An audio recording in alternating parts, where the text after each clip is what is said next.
Special na ulam pero madali lang gawin. Yes, madali lang talaga magluto ng chicken hamonado. Ganito lang kami magluto ng chicken hamonado. Umpisahan sa pagbababad ng karne. Gagamit ako dito ng isang buong manok.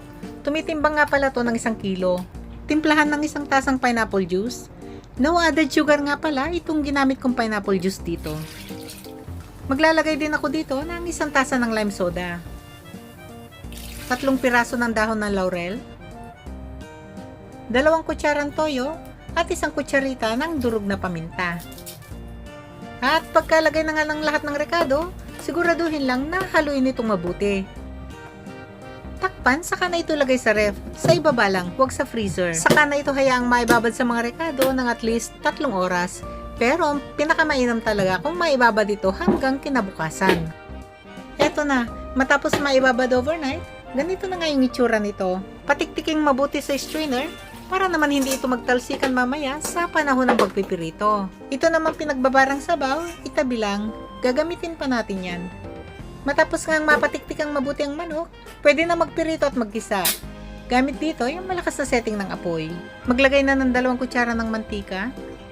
Yan o, pagka ganyan na yung bula ng mantika sa wooden ladle, tama na yung init ng mantika. Ilagay ng natimplahang manok, saka na ito bahagyang ipirito. Patuloy lang itong lutuin hanggang sa mapagmantika na yung balat nito.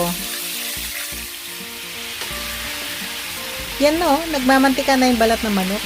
Pagka ganyan ang pagkakaluto, pwede nang ilagay yung bawang. Gisa-gisahin lang ito at pagka naamoy na nga yung bango ng bawang, ilagay na yung sibuyas. Bahagya lang itong halu-haluin at agad nang isunod itong mga siling labuyo. Patuloy lang itong igisa-gisa. Lutuin hanggang sa makitang lanta na ang mga sibuyas. Yan na oh, lanta na yung mga sibuyas. Pwede nang ilagay yung pinagbabarang sabaw kanina. Timplahan ng 1 kutsarita ng chicken powder. Saglit lang to haluin. Takpan hanggang sa kumulo. Pagkakulo, patuloy pa itong lutuin ng 20 minutos o kaya hanggang sa mapalambot na ang manok. Gamit dito yung pinakamahinang setting ng apoy. Matapos mapakuloan ng 20 minutos, i-check na yung karne kung napalambot na nga. Yan o, gusto ko na yung ganitong lambot ng karne. Yung kasarapan lang. Ngayong napalambot na ang karne, i-adjust ng apoy sa malakas na setting nito. Itama na ang timpla. Maglalagay ako dito ng 1 kutsara ng liquid seasoning. Haluin saglit, saka natikman para maihusto ang lasa. Naimasan. Patuloy lang itong halu-haluin, lutuin hanggang sa makuha na yung gustong lapot ng sabaw. Huwag na rin itong takpan.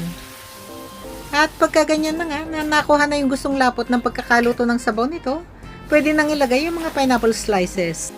Patuloy lang itong halu-haluin, lutuin hanggang sa makitang humihiwalay na yung mantika sa sarsa nito. Yan no, luto na yung chicken hamonado. O ready to serve na to. Kung maamoy nyo lang talaga, nako, parang festive season na dito.